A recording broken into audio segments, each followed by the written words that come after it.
Welcome back to Your 1230, the only podcast where our guests tell their story with the help of 12 questions in just 30 minutes. I'm your host, Mike Salitro, and today we are really excited to be speaking with Marsha Vanwynsberghe. Marsha is the six-time best-selling author of When She Stopped Asking Why. She shares her lessons as a parent who dealt with teen substance abuse that tore her family unit apart. Marsha has been publicized 7 times, most recently with her co-platform, Every Body Holds a Story, and she's on a mission to continue to help women and men to speak, share, and publish their stories. Through her tools, Outspoken NLP certification, programs, coaching, and podcast, Marsha teaches the power of radical responsibility and owning your choices in your own life. She empowers people how to heal and own their stories, be conscious leaders, and build platform businesses that create massive impact. Marsha, welcome. We are thrilled to be speaking with you today. Oh, thank you so much for having me, Mike. Of course, of course. And there is a lot in that bio, so many good things. When you meet someone new, what do you tell them that you do? I love this question. I actually just went to a networking event on Saturday and it's like, okay, nail down what you do. I to keep it super simple, I have a lot of different things that I do, but I really help people to be able to bring their story to life, bring their story, whether it's in their business or in their personal life. And I was asked on the weekend, well, that only matters if you have a coaching business. And I said, no, it actually is a big factor in a product business. And so the owner of the restaurant that we're at for the networking event, I said, what's your story? Like, why do you have this restaurant? Well, they went into this beautiful backstory. And I looked and I said to everybody, so do you see now why the story is important? Because I would go out of my way to come back here because she has an incredible story as to how this restaurant started. So our story, the pieces that we tend to hide from the world actually are the things that connect us to each other. I knew we were going to have a great conversation today because I too struggle with kind of summing up what I do. And more importantly, the reason this podcast started was the idea that everybody has a story. We may not know how to tell it. We may not share it with a lot of people, but when you ask perhaps the right questions, you can get to it. That's just a beautiful example of that. What do you think holds people back from either sharing their stories, understanding that their story is worth sharing, or being able to communicate it in the first place? It was such a good question. I think it comes down to a number of points, and they're literally just thoughts we're having in our head. That's all they are. They're that my story's not big enough. It's not important enough. Who actually cares? It's not as big as someone else's. I didn't have the major trauma story that someone else has. They almost always say, it's this person I connect with because their story is so simple and basic and I love it. And so we downplay those things in ourselves, but we admire them in others. That's so true because the first thing that we do is compare is that, well, I didn't have this experience or this person did more than me, or I can't even begin to follow what that person did. And it would kind of diminish what we do. But everybody has their own unique experiences. What do you think is something that people can do to highlight the show versus tell portion of their stories better? And obviously including examples helps, but a lot of us would just say, I do this or I do that, as opposed to kind of really filling in the gaps and painting a beautiful picture. How can we do that better? And there's so many different ways to do that. What I love about that question is that when it comes to social media, for example, just because that's where most of us are, is this piece on, can you show instead of tell? Nobody likes to be told what to do or told what they should be doing next as their next step. Where can you be that person? Like, where can you show up and be that person? So showing it is, can you show up in a way in the online space as the person who is doing that? Like, you embody it, you live it. Can you speak like it? Like, if a person actually connected with you online or in person, would they meet the same person? It should be the exact same person. Like, that's literally one of my favorite compliments when someone says, wow, you're exactly like you are online. I'm like, perfect, because like that's showing it. And so that just means that when we show, we don't always have it figured out. It's not always perfect. We are learning as we go. We are humans in living a human experience. I think that strips away this perfection piece that we have to have it all done and figured out before we can show up as that version. So I think that's one of the things I would say in the show piece is how can you be that version, that person? And that's in how you show up, how you speak, how you're being heard, how you share a message, and also allowing yourself to not have it all figured out as you go through. That's a great answer, because the authenticity piece is something that is difficult for some, especially when you compare the online persona versus what it's like in person, or vice versa. So I think that's a great starting point. The other thing I wanted to follow up on there is the method of communication. So you host a podcast, you are talking to people in person, you've written a book. How do you feel most naturally when communicating? Which one of those, if there is one, that you feel comes most naturally, and which one do you have to work most at? I think we all have our different areas of strength.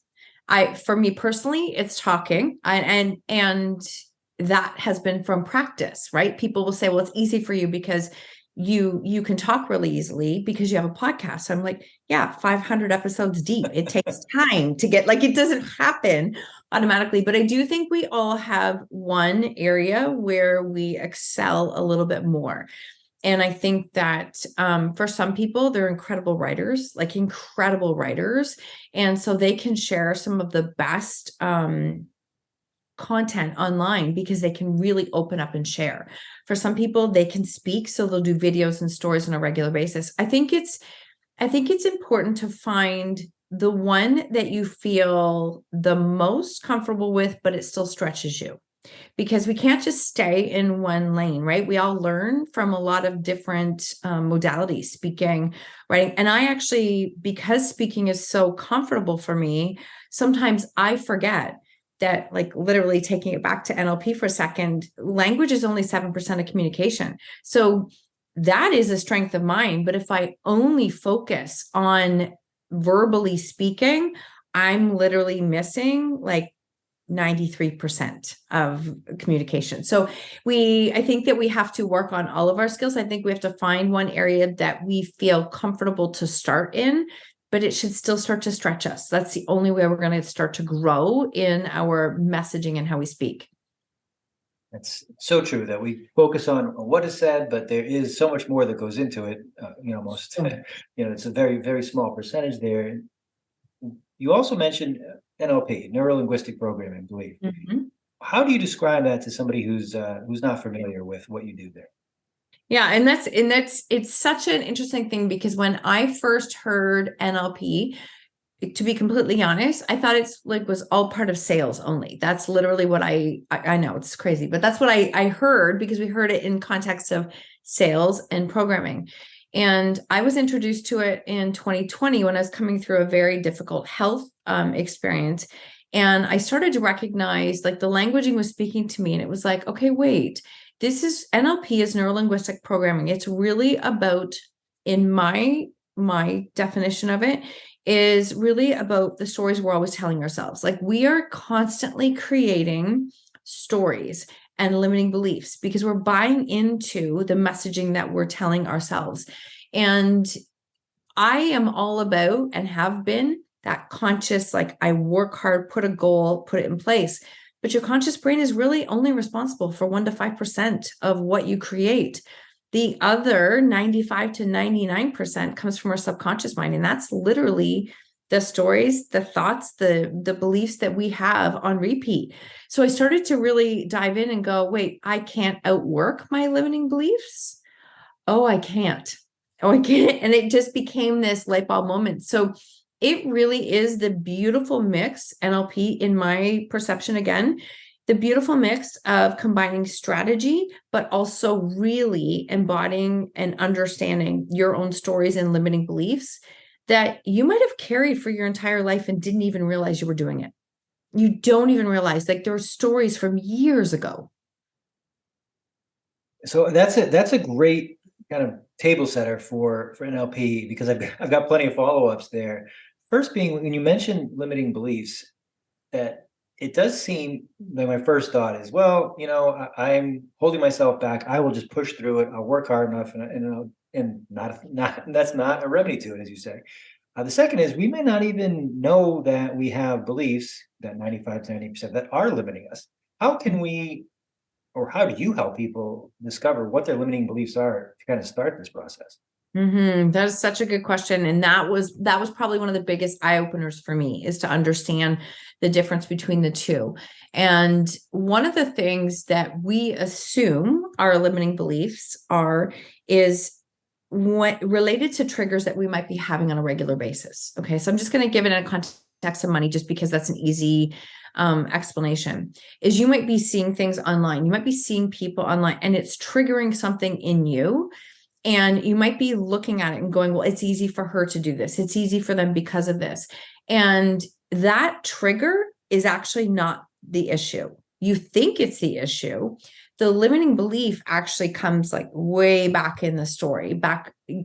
Almost all of our subconscious mind was created and formed before the age of 8. So stories that you heard, words that were said to you. And the other thing that's really big about this is your perception of the words that were said to you. So it's not necessarily, it's how you perceived it. You were a child. So possibly how you perceived it was not in the best way to serve you.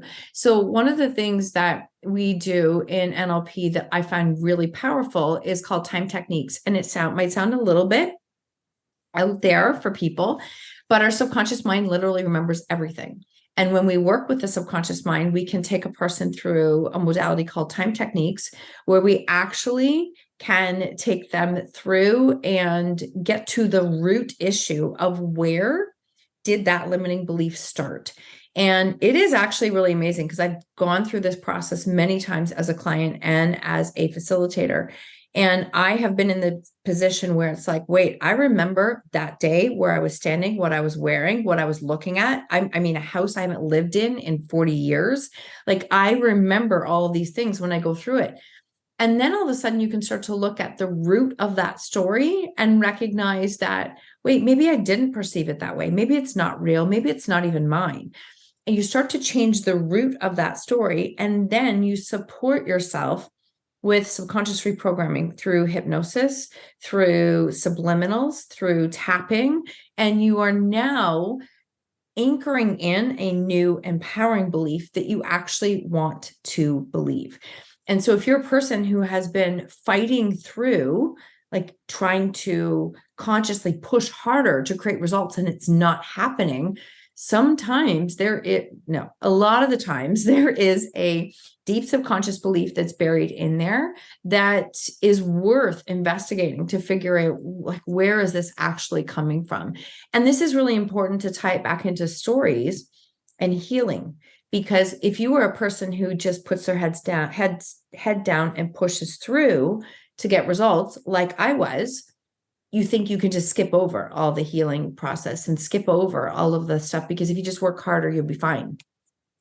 It's not true. Eventually, there comes a point where your body's like, no, this is just, it's too much. And you actually can go back through and start to heal and release some of the pressure, the experiences and emotions that you were holding on to that actually aren't even serving you. And honestly, when you get to work with the person in the situation, you ask them consciously, they don't want to carry that anymore. They actually don't want to. I mean, it has been part of the identity for a long time, but it's not serving them. I mean, that kind of takes it full circle, the way you end with physical kind of symptoms there, that we might have things in our mind that we experienced before the age of 8 that no matter how hard we spent trying to think about, we can't recall, but has a deep impact, the things that we do, and that we may be working against them, not even realizing it, and then manifest physical symptoms because we are working so hard against it. Yes. So with that, do you get any, I don't want to say pushback, but what questions do your clients ask up front, or do people kind of say, I believe in this to a point, but, or, maybe if I try something else, or I just can't, there's no way to get to those memories. There's got to be something else. What do you hear that is most common when it comes to, I'm not sure I'm ready for this? Yeah, I think that every single one you just said is definitely what I hear, is this pushback of, is this real? Like, I think because we're also in a culture and a space of more strategy. And I'm not all saying that it's just, we sit and manifest it and it happens, because that's not it either. But we're in this culture of thinking that I must not have the right strategy, so I need a different strategy. No strategy is going to fix it if you don't believe it's possible. It's just literally not going to. And so that's a big part of the pushback, is people are curious, they're interested, and they don't see it. So I can't see it. It's not a strategy that I can, if you do X, Y, Z, then this happens. And so there's a lot of uncertainty and curiosity, depending on which way you look at it, that it almost sounds too easy, in a sense that, you mean if I just do a little bit of this work? It's not easy. None of it's easy. But it's very different. And so when it comes to the subconscious reprogramming piece that I mentioned, custom hypnosis and subliminals and EFT tapping to help to regulate our nervous system, to allow ourselves to not play back in that trauma or get stuck in that trauma again. I've had people say, well, do I have to do this every day? Like, do I actually have to do this every day? And I'm like, well, do you think every day? Because if you think every day, and you've had, you're 50 and you've carried these thoughts since before you were 8, and we repeat up to 60,000 thoughts a day, and 90% of them are negative, and we repeat those on a day. Yes, you need to do it every day. Like, yes, you need to do. We all know the things that are good for us, the things that support us, like, we do have to do them every day. Just like exercise. I can have a great workout today, but if I never do another one, it's not going to matter. So those are some of the pushbacks that I get, and tying that into changing the story. That's the other pushback that I get, is that, how can I change my story when I can't change others in my story? Like, I can't change their behavior. So how is this going to help them? And I'm like, our job, I think, as humans, is to lead ourselves to be the best human that we can be. And if others see that example and decide to do something, they can. If they don't, they can. It's up to us to lead ourselves. That exercise comparison is another fantastic one, because it's one of those, it's a never-ending process. There's always something that we can do, add, or continue to build on. So I really like that visual. If this is something that someone is hearing for the first time today, obviously getting in touch with you would be a good starting point. What else could they do tomorrow that will help them get on a path to, I don't want to say enlightenment, but to get them to a way to say, all right, I've got these limiting beliefs, or I've got these thoughts in my subconscious that I didn't know existed. Where can they start? So I think, again, love these questions. I think one of the things that we can start to change where we're at, even on our own, we can start to do that by asking different questions. So when you might hear a thought on repeat, okay? If you hear that thought on repeat and you're like, I know I consciously think that on a regular basis. One of mine was that I have to, in order to create change, I have to work hard. I do believe you have to work hard, but my definition of work hard was push hard to burn out 12, 15 hours a day, no time for sleep. That was my definition. And that was a story that I spent most of my life believing. I got to a point where it was like, I don't actually want to believe that one anymore. I want to believe a different story. So we have to consciously call out. The first thing I would advise anyone to do is consciously call out the thought that you have on repeat. Write it down and look at it. And then ask yourself, is this actually what I want to believe? Because if it is what you want to believe, then you have to change that first, is like that belief. And then can you look at it and rewrite it in a new, empowered way? So for example, mine was living life on repeat burnout. That's just what I did. I actually wore it as a badge of honor, to be totally honest, which is very sad, but I'm super honest and real. And so when I did that, I was like, that's not the truth I want to believe. I wrote it in a new empowering way. And the new empowering way was that I am, just one second here, let me collect my thoughts. The more I rest, the more I earn. The more I rest, the more I play, the more I earn. My desires are met with ease and grace. And I literally put it everywhere. That might sound fluffy to some people, but for me, it hit, because it was like, I do want more ease. I do want more grace. I do want to build a business that looks like that. So take your thought that you are having on repeat Write it down. And you might look at it and go, "Ooh, I don't want to believe that." But guess what? It's swirling around in your head every single day, 60,000 times a day. So write it down, look at it, and then ask yourself, do I consciously want to believe that? And if the answer is no, rewrite it in a new empowering way for what you want to create, because our thoughts are only ever replaying the past or creating our future. They are doing nothing else. That's all they're doing. So use your thoughts to your advantage and write it in a way that will hit for you emotionally. Let it bring up some kind of emotion, and you might not 100% believe it right when you write it, but it has to be believable, and it has to hit something in you of what you are desiring to create change. And you could do that with every single thought that you're having, and then start to surround yourself and again, be that version who is living and bringing those thoughts to life. No, that is an excellent starting point, because as you referenced, the thought that we have most common, or the thing that we're saying over to ourselves without maybe realizing it, and that if it's not even something we want to build on, how can we reframe it, rephrase it, or just change it altogether? So that's excellent. Thank you. You're welcome.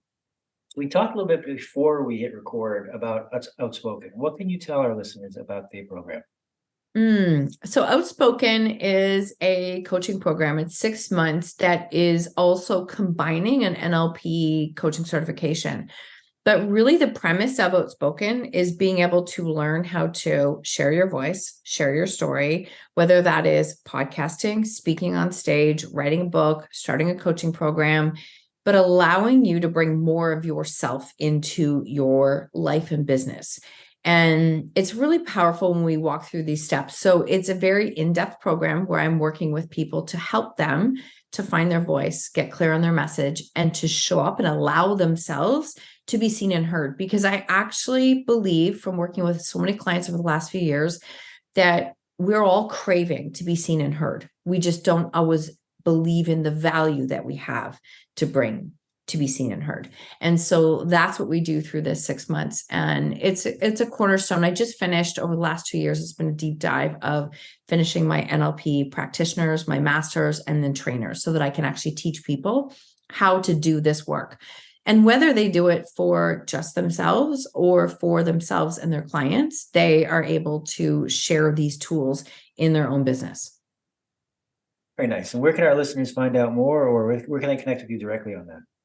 The easiest way is through my website or any of the links that are in the show notes, but I've made it very easy for everybody because I do have a very long last name. So everywhere on social media is Marsha Van W. Every single thing is Marsha Van W, just straight across the board.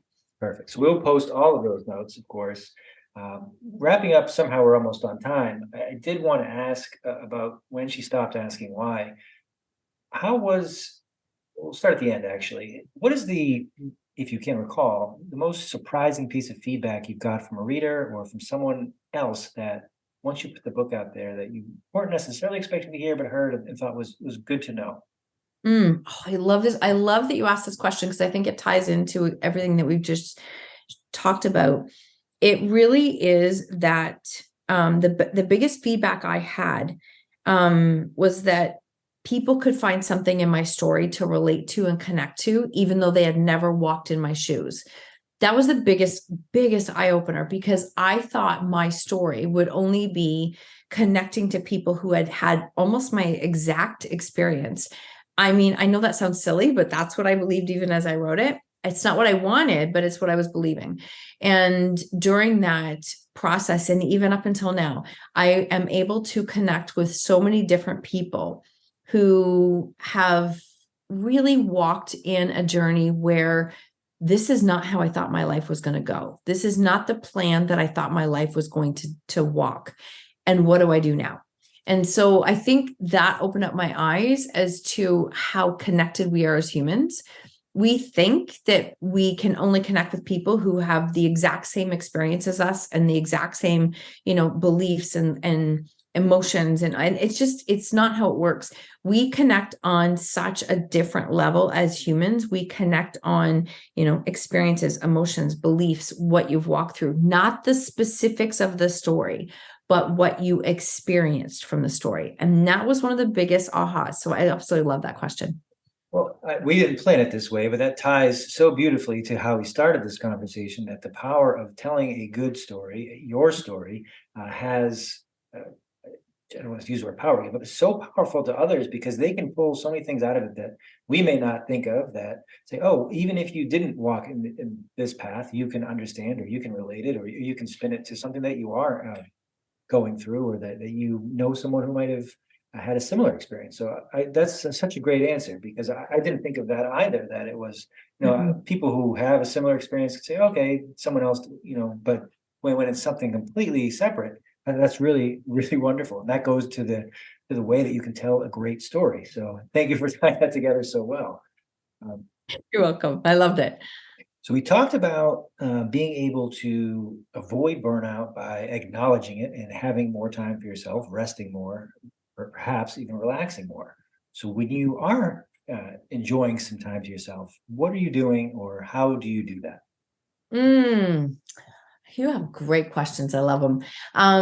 For me, I am, my downtime is spending time in nature. I am out walking my dog. If it's sunny, I like to be outside. I have a massive tree in my backyard that covers my whole deck. So I can sit outside in the shade all day. And it's just one of my favorite places to be. It's actually where I wrote my whole book. And so I like to be outside. If I'm inside, I am reading, I am listening to a podcast. I might be watching Harry Potter because it's something I love. And I are connecting with friends, and sometimes just batch recording podcasts because that's where creative ideas come from. But I do work to have downtime away from work.